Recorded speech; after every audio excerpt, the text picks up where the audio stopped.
You are watching study with ultra classes here Vinay Sharma. आज हम लोग some basic concepts of chemistry के lecture 2 के साथ आए हैं।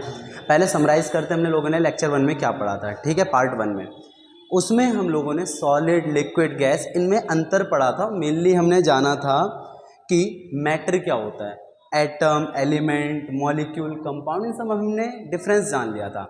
तो आज का अपना जो टारगेट है वो क्या है, एटॉमिसिटी पे एकदम मास्टरी कर जानी है आज अपने को, ठीक है। देखो, एटॉमिसिटी नाम से पता चलता है कि एटॉमिसिटी होती क्या है। देखो, बड़ा प्यारा टॉपिक है और बहुत इजी टॉपिक है, ध्यान से देखना, बहुत छोटा भी टॉपिक है।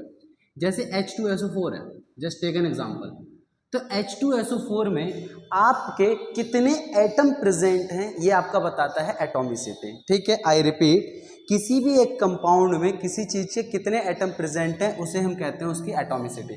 जस्ट टेक एन एग्जांपल, अगर मैं यहाँ पे बात करूँ atomicity of hydrogen, atomicity of hydrogen, ठीक है। देखो, इसमें आपको साफ साफ पता चल रहा है हाइड्रोजन के कितने एटम प्रेजेंट है, साफ साफ दिख रहा है 2 एटम प्रेजेंट है। That means atomicity of hydrogen हो गई हमारी 2। यही सेम क्वेश्चन अगर मैं सल्फर के लिए पूछूं तो आप बोलोगे भैया ये तो सल्फर तो एक ही है, तो सल्फर का जो एटॉमिसिटी होगा वो कितना होगा, 1 होगा, ठीक है। और यही सेम बात अगर मैं ऑक्सीजन के लिए करूँ तो बोलोगे साफ साफ 4 है। इंपॉर्टेंट चीज क्या है यहाँ पे, इंपॉर्टेंट यहाँ पे हाईलाइटेड चीज है, आप बोल सकते हो यूसीएच। यूसीएच क्या है यहाँ पे, मतलब इंपॉर्टेंट पॉइंट, इंपॉर्टेंट पॉइंट है आपका। अगर मैं पूछूं एटॉमिसिटी ऑफ H2SO4 कितनी होगी, यहाँ पे कंफ्यूजन क्रिएट होती है। पता है ये क्वेश्चन एक बार स्टेट लेवल एग्जाम में भी पूछा गया, पता है कि एटॉमिसिटी ऑफ H2SO4 कितनी होगी। देखो, अब इसमें कोई एलिमेंट हाईलाइट नहीं करा गया है, तो अभी हमने बताया एटॉमिसिटी का मतलब क्या होता है, total number of atoms, total number of atoms. तो आप कॉमन सेंस लगा दीजिए, H2SO4 में कितने एटम प्रेजेंट हैं, साफ साफ दिख रहा है 4, 2, 6 और 1 7। तो मतलब एटॉमिसिटी ऑफ H2SO4 कितनी होगी, 7 होगी। इसी तरीके से देखो CO2 में अगर मैं कार्बन की एटॉमिसिटी पूछूं तो कितना होगा, कार्बन की 1 होगी, ऑक्सीजन की पूछे तो कितना होगा, 2 होगा, ठीक है।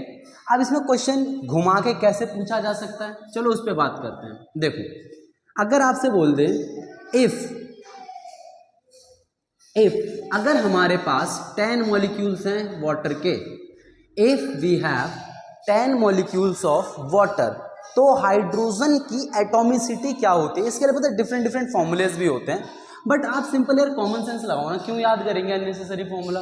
तो क्या होगा एटॉमिसिटी ऑफ हाइड्रोजन, साफ साफ क्या पता चले, 10 2 20। तो यहाँ पे जो हाइड्रोजन की एटॉमिसिटी होगी वो होगी 20 और ऑक्सीजन की कितनी होगी, 10, ठीक है। अब इस उम्मीद है कि आप लोगों को एटॉमिसिटी तो समझ में आ गया होगा अच्छे से। अब यहाँ पे जो अपना सबसे मेन टॉपिक आता है वो क्या आता है, तो पहले इस पर कुछ क्वेश्चंस देख लेते हैं और, ठीक है।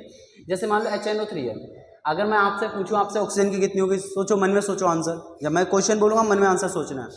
ऑक्सीजन की एटॉमिसिटी सबके दिमाग में आ गया होगा 3 होगी, बढ़िया। अगर मैं नाइट्रोजन की एटॉमिसिटी 1, HNO3 की एटॉमिसिटी कितनी होगी, बोलो बोलो बोलो, पता चलिए 3 और 4 और 1 5, बहुत बढ़िया। मीन्स आप लोगों को एटॉमिसिटी समझ में आ गया है, ठीक है। अब देखो एटॉमिसिटी के बेसिस पे इसको कई पार्ट में क्लासिफाई भी किया गया है, देखो ध्यान से। अगर मैं बात करूं एटॉमिसिटी, देखो बड़ा सिंपल सा है कि टाइप क्या हो सकते हैं एटॉमिसिटी के। देखो सबसे पहले होता है एक मोनो एटॉमिक, जिसमें सिंगल एलिमेंट प्रेजेंट होगा उसे क्या बोलेंगे, मोनो एटॉमिक। नाम से देखो मोनो एटॉमिक, जैसे सोडियम हो गया, मैग्नीशियम हो गया, इनकी क्या होगी एटॉमिसिटी, सिंगल है, 1 है तो 1 ही होगी। दूसरा क्या होता है डाई एटॉमिक, जिसमें किसी भी चीज़ के 2 एटम प्रेजेंट हों उसे हम क्या बोलेंगे, die atomic. For example H2 ले लो, N2 ले लो, Cl2, O2। अब आप खुद सोचो यहाँ पे हाइड्रोजन के कितने एटम हैं, 2 हैं, तो एटॉमिसिटी 2, इसलिए क्या कहते हैं, इसे डाई एटॉमिक कहते हैं। अब यही अगर 2 से ज़्यादा है तो इसे बोल देते हैं पॉली एटॉमिक, ठीक है। 3 है, 4 है, 5 है, जो भी है उन सबको हम बोलेंगे पॉली एटॉमिक। जैसे कि हमने आपको HNO3 बताया 5 है, तो ये क्या है हमारा, ये हमारा पॉली एटॉमिक है, ठीक है, बढ़िया। एटॉमिसिटी क्लियर हो गया अपने लोगों को, है ना। अब इस टॉपिक में हम आगे मूव करते हैं। आगे देखिए, अब यही टॉपिक हमारा आगे आता है और हम पूछें अगर एक्चुअल में एटम क्या है।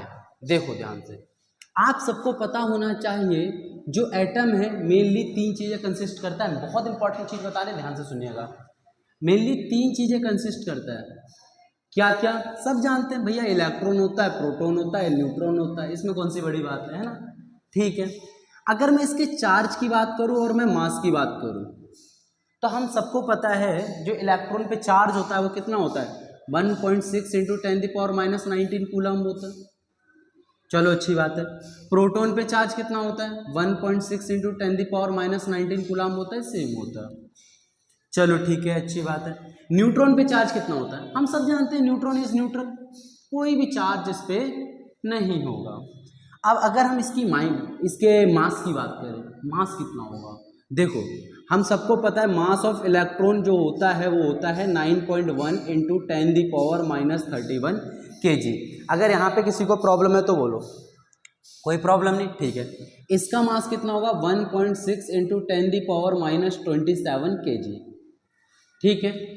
अब इसका मास और इसका मास इक्विवेलेंट होता है, तो मैं यहाँ पे लिख सकता हूँ 1.6 इंटू 10⁻27 kg। बेटे बहुत इंपॉर्टेंट चीज़ है, मैं आप लोगों को यहाँ पे एक सवाल देता हूँ, ठीक है, कमेंट में आंसर कीजिएगा, देखते हैं कि कौन कर पाएगा। जनरली हमसे बोला जाता है जो इलेक्ट्रॉन है उस पर जो चार्ज है, हम लोग यहाँ पे -1 लगा देते हैं ना।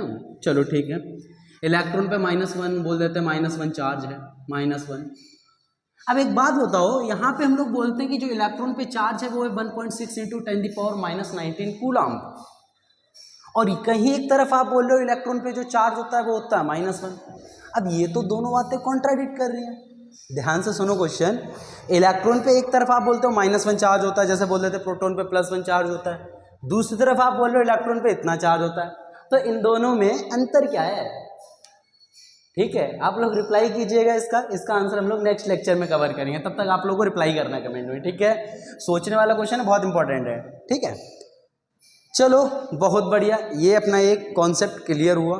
अब हम लोग चलते हैं एक सबसे इंपॉर्टेंट कॉन्सेप्ट पे, जिसमें अक्सर सबको कंफ्यूजन होती है बहुत ज़्यादा।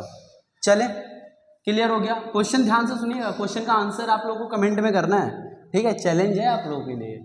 चलिए बढ़िया, अब हम लोग अगर इसमें आगे बात करें तो ध्यान से देखो, कोई भी एटम जो होता है उसको रिप्रेजेंट कैसे किया जाता है, रिप्रेजेंटेशन।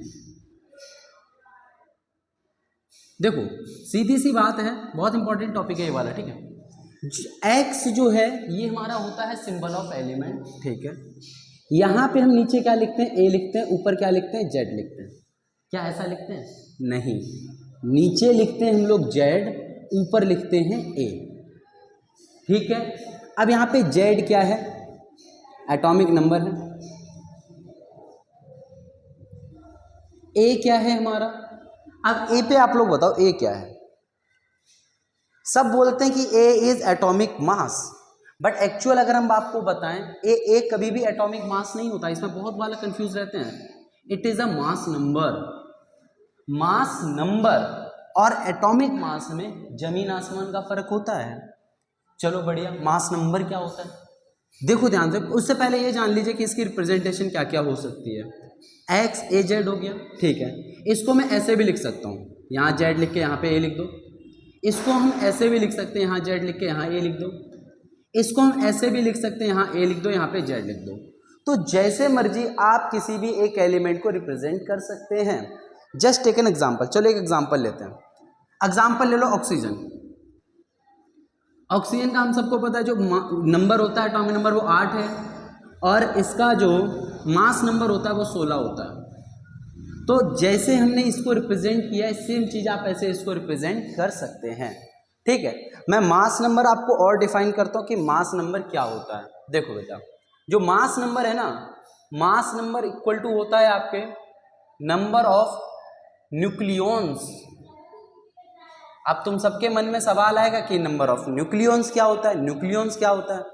तो अब आपको इसके बारे में बताएं तो nucleons is the sum of number of proton plus number of neutron. बहुत इंपॉर्टेंट है बेटा ये चीज। देखो अगर ये मास होता तो इसकी यूनिट होती कुछ ना कुछ, बट एक्चुअल में it is a mass number, it is a number. Highlighted word क्या है यहाँ पे? नंबर। और नंबर की कभी कोई यूनिट नहीं होती, तो यहाँ से हम डिफाइन कर सकते हैं कि mass number is equal to number of nucleus होता है, which is equal to number of proton plus number of neutron. मतलब कुल मिला के आउटपुट क्या है? जो ये 16 है ना, आप इसको ये बोल सकते हो ये इसका मास नहीं है, it is a mass number. बार बार बोल रहे हैं, मास नहीं है, ये ऑक्सीजन के प्रोटॉन और न्यूट्रॉन के सम के बराबर है। ठीक है, अब इस लेक्चर को हम लोग यहीं पर माइंड अप करते हैं, क्योंकि मेन टारगेट अपना एटॉमिसिटी समझना था। हम लोग नेक्स्ट लेक्चर में देखेंगे एक्चुअल में मास नंबर और एटॉमिक मास में डिफरेंस क्या होता है, और ये इनके बराबर क्यों होता है। कभी कभी हम इसको ग्राम में लिख देते हैं, क्यों लिख देते हैं। ठीक है, हर चीज़ का रीज़न जानिए केमिस्ट्री में अपने लोग।